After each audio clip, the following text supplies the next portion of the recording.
Hello, I'm Severin Suzuki speaking for ECHO, the Environmental Children's Organization. We're a group of 12 and 13-year-olds trying to make a difference. Vanessa Seti, Morgan Geisler, Michelle Quigg, and me. We've raised all the money to come here ourselves, to come 5,000 miles to tell you adults you must change your ways. Coming up here today, I have no hidden agenda. I am fighting for my future. Losing my future is not like losing an election or a few points on the stock market.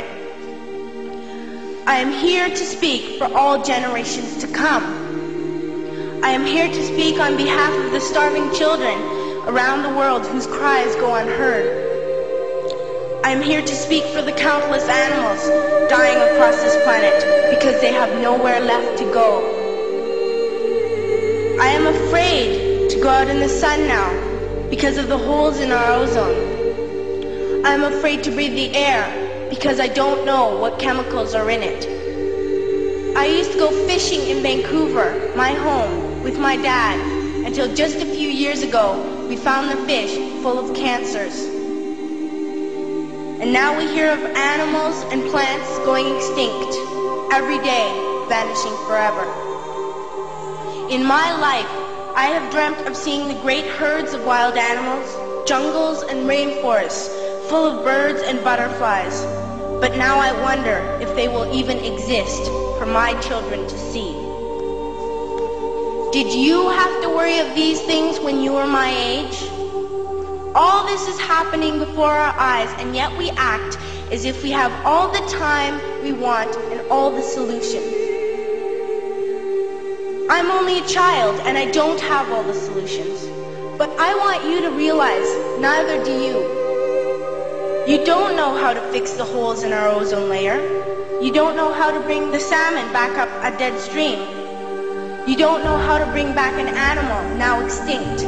And you can't bring back the forest that once grew where there is now a desert. If you don't know how to fix it, please stop breaking it.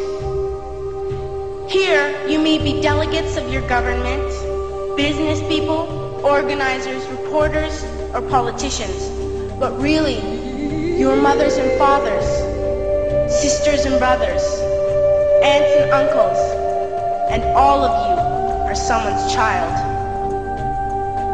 I'm only a child, yet I know we are all part of a family, 5 billion strong, in fact, 30 million species strong.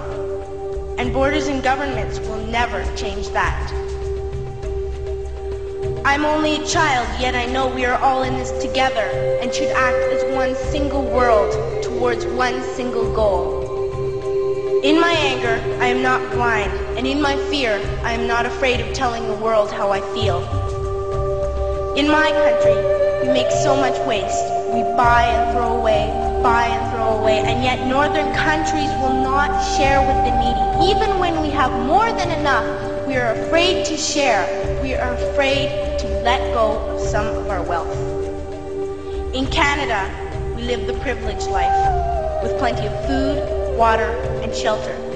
We have watches, bicycles, computers, and television sets. The list could go on for 2 days.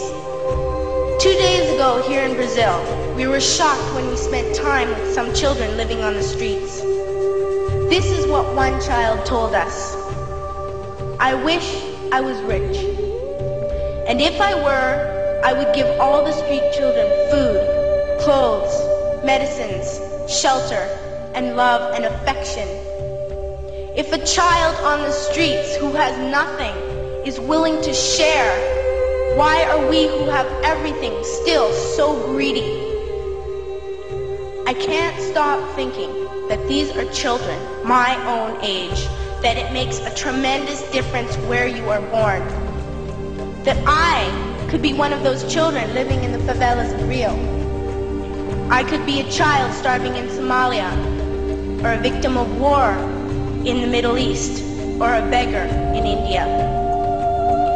I am only a child, yet I know if all the money spent on war was spent on finding environmental answers, ending poverty, and finding treaties, what a wonderful place this earth would be.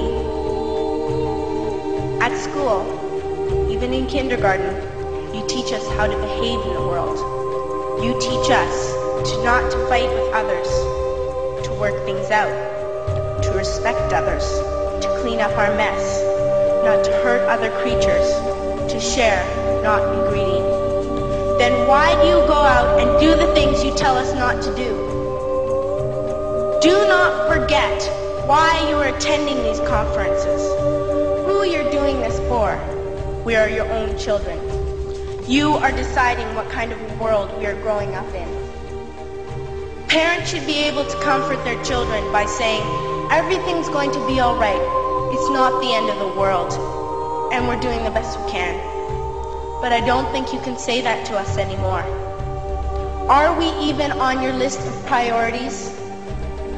My dad always says, you are what you do, not what you say. Well, what you do makes me cry at night. You grown-ups say you love us, but I challenge you, please, make your actions reflect your words. Thank you.